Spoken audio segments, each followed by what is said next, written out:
নমস্কার বন্ধুরা, আমি Sanchita. Sanchita's essence recipes YouTube চ্যানেলে আপনাকে স্বাগত। নিশ্চয়ই ভালো আছেন, সুস্থ আছেন এবং আনন্দে আছেন। আর আনন্দটা আরও বেশি বেড়ে যাবে এই রেসিপিটা পেয়ে গেলে, হায়দ্রাবাদি বিরিয়ানি রেসিপি। তো চলুন আমরা দেখিয়ে দেবো হায়দ্রাবাদি চিকেন বিরিয়ানি আপনি কি করে তৈরি করবেন। বেশ খুশি খুশি লাগছে না এরকম একটা কিছু দেখতে পেয়ে? আর এটা যখন আপনি তৈরি করে খাবেন তখন তো আরও অপূর্ব লাগবে। চলুন আমরা একটু বিরিয়ানির দেশে ভ্রমণ করে আসি। এই হলো আমাদের বিরিয়ানি, অপূর্ব। মাঝে মাঝে একটু টিলা আছে মাংস আর আলুর, আর বিভিন্ন রকমের স্বাদ আর গন্ধে পরিপূর্ণ। আমার খুব আফসোস হয় জানেন, এই রকম রেসিপির একটুখানি পুরো স্মেলটা আমি কোনোভাবেই আপনাকে পাঠাতে পারি না। হ্যাঁ, পাঠাতে তো অবশ্যই পারবো যদি এই রেসিপিটা আপনি প্রপার ফলো করেন, আর তাহলেই আপনার ঘর থেকে, আপনার এই প্লেট থেকেও আসবে ঠিক এই রকমই একটা সুবাস। একদম দানা দানা খিলা খিলা, একদম সুপার টেস্টি, ইয়ামি ইয়াম। একেবারে আপনার ঈদের জন্য অনেক পবিত্র ঈদে অনেক শুভেচ্ছা, প্রীতি, ভালোবাসা। বড়দের অনেক অনেক প্রণাম, ছোটদের অনেক ভালোবাসা। ভালো থাকবেন, সুস্থ থাকবেন, আনন্দে কাটান, আর সেই সাথে মজায় কাটান। আমরা তৈরি করব আমাদের এই বিরিয়ানিটা, চিকেন হায়দ্রাবাদি বিরিয়ানি। আমরা নিয়েছি চিকেনটা এরকমভাবে কেটে ধুয়ে ভালো করে এভাবে রাখা রয়েছে। ম্যারিনেট করব কিছু মশলা দিয়ে। চলুন আমরা দেখিয়ে দিচ্ছি। এখানে দিলাম প্রথমে নুন, স্বাদ অনুযায়ী পুরো নুনটা একদম রাইসের মাপ নিয়ে দিয়ে দিলাম, কিন্তু হলুদটাও ঠিক সেই রকমভাবেই দিয়ে দিলাম। এবার ঘরে পাতা টক দই বেশ 1 বাটি মতো নিয়ে নিয়েছি, বড় একটা কাপও আপনি বলতে পারেন। এখানে ফেটিয়ে নেওয়ার কোনো দরকার নেই, কারণ আমরা তো ম্যারিনেট করছি। তো এইভাবে দিয়ে দিলাম। দইটা কিন্তু একটু বেশি করেই লাগবে এই রান্নাটার জন্য। আর এটা খুব ইজি, খুব সহজ পাচ্ছ। এটা আমার বিরিয়ানি, হোমমেড বিরিয়ানি মশলা। আমার যে গরম মশলার ভিডিও গেছে সেটা তো আপনি ট্রাই করেইছেন। যদি আপনি কমেন্ট বক্সে লিখে জানান অনেক করে, তাহলে আমি এই রেসিপিটাও আপনার সাথে শেয়ার করব। আমি বাড়িতেই বিরিয়ানি মশলা তৈরি করি। 2 চা চামচ আমি মাস্টার্ড অয়েল দিলাম। হ্যাঁ, এইটা ম্যারিনেটের সময় এই অবশ্য করেই মাস্টার্ড অয়েলটা কিন্তু ব্যবহার করুন। আর এবারে গ্রেটেড জিঞ্জার আর গার্লিক, বেশ একটা 7-8 কোয়া রসুন আর 2 ইঞ্চি মতন আদাকে গ্রেট করে নিয়েছি। আর কাঁচা লঙ্কা, এখানে 4টে কাঁচা লঙ্কাকে এইভাবে পুরোটা স্লিট করে নিয়ে এর মধ্যে দিয়ে ম্যারিনেট করলাম। ভালো করে হাত দিয়ে ভালো করে ঘষে ঘষে ম্যারিনেট করুন। প্রত্যেকটা মাংসে যেন ভালোভাবে মশলাটা যায়, আর মশলাটা যেন এই মিশ্রণের মধ্যে ভালোভাবে চিকেনটা যেন এই মিশ্রণে ডুবে যায়। এইভাবে চাপা দিয়ে রাখবো। এটা আরও একটা স্মল চিকেন নিয়ে নিয়েছি আমি। এটা মোটামুটি 250 গ্রাম মতন আছে, আর 300 গ্রাম মতন আছে। আর আগের যে এখানে নুন আর হলুদ দেব। এটাতে এই বিরিয়ানিতে, এই হায়দ্রাবাদি চিকেন বিরিয়ানিতে মাস্ট এইরকমভাবে দিলে পারে খুব ভালো রেসিপিটা তৈরি হয়, একদম অপূর্ব স্বাদের হবে কিন্তু। আর আগের যে বড় চিকেনের পিসটা দেখলেন ওটা আছে 600 গ্রাম মতন, আর এটা নিয়েছি আমি এখানে 300 গ্রাম মতন। এটাকে নুন হলুদ মাখিয়ে রাখবো।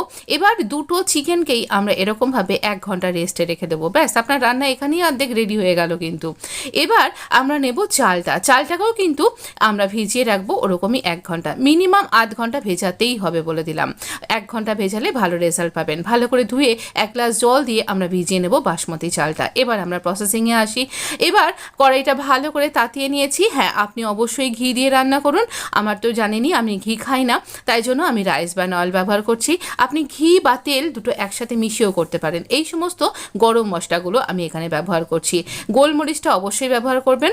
হ্যাঁ, স্টার অ্যানিস আমি এখানে দিইনি, স্টার অ্যানিস প্রচণ্ড গরম হয়। আমার বিরিয়ানি মশলাতে আছে বলে আমি এখানে দিইনি। অতিরিক্ত খেলে পারে কিন্তু শরীর অসুস্থ হয়ে পড়তে পারে এই গরমে, তাই আমি দিইনি।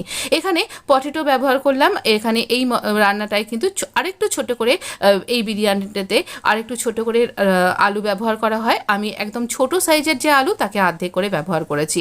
এটা শুধুমাত্র এখানে যাতে আলুটাই একটা ভালো কালার আসে, আমি সামান্য একটুখানি হলুদ এখানে অ্যাড করলাম।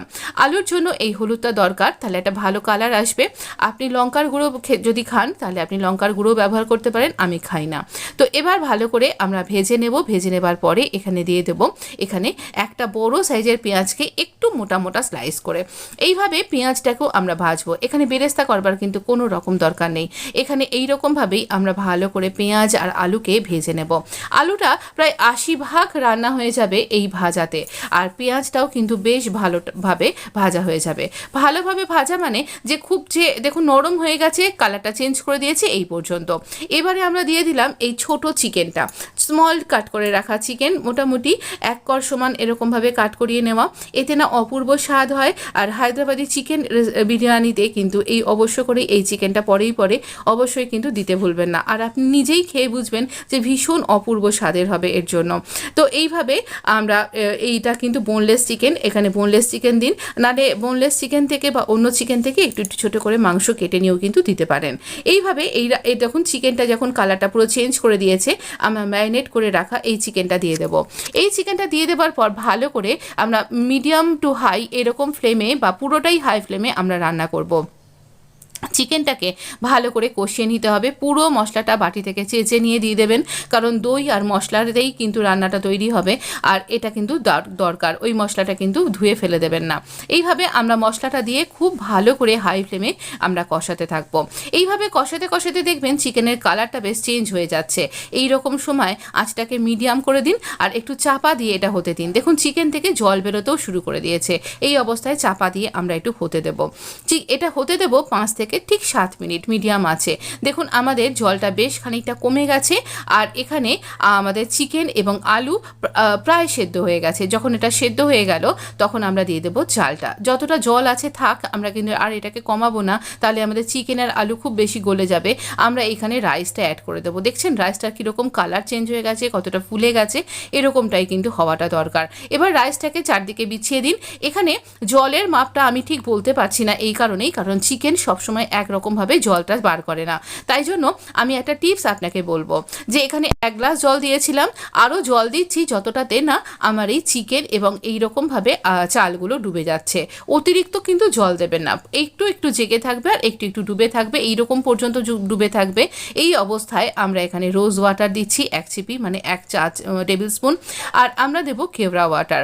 এটা কিন্তু দরকার, আপনি খেয়াল করবেন, এটা না হলে কিন্তু বিরিয়ানি একেবারেই অসম্পূর্ণ। আর আমরা করছি হায়দ্রাবাদি চিকেন দম বিরিয়ানি, তো এখানে অবশ্যই এইগুলো পড়বে। মিঠা আতর দিলাম কেওড়া ওয়াটারের পাশাপাশি। মিঠা আতরটা খুব বেশি দেবেন না, ঠিক 5 থেকে 6 ড্রপ মতন দেবেন, তাহলেই এটা যথেষ্টরও বেশি। আর এবার দিয়ে দেবো আমরা এখানে একটুখানি জাফরান। এটাও কিন্তু খুব অতিরিক্ত দেবেন না, এতে গন্ধ আসবে, কালার আসবে, অপূর্ব স্বাদ হবে। আর অবশ্য করেই বিরিয়ানি যখন, আর হায়দ্রাবাদি বিরিয়ানি যখন, এটা তো পড়বেই। আরও দিয়ে দেবো আমরা রোজ পেটাল, ইডেবল রোজ পেটাল, আমার গাছেরই ফুল। আর আমি মাঝে মাঝে কিনেও আনি, সেগুলোও কিন্তু ইডেবলই হয়, মুদিখানার দোকানেই পাওয়া যায়, আপনি অবশ্যই কিনে আনতে পারেন।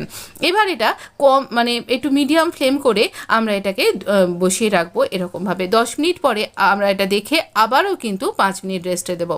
তারপর আর কি চলে যান বিরিয়ানি ল্যান্ডে, আর এরকমভাবে অবশ্যই তার আস্বাদ গ্রহণ করুন।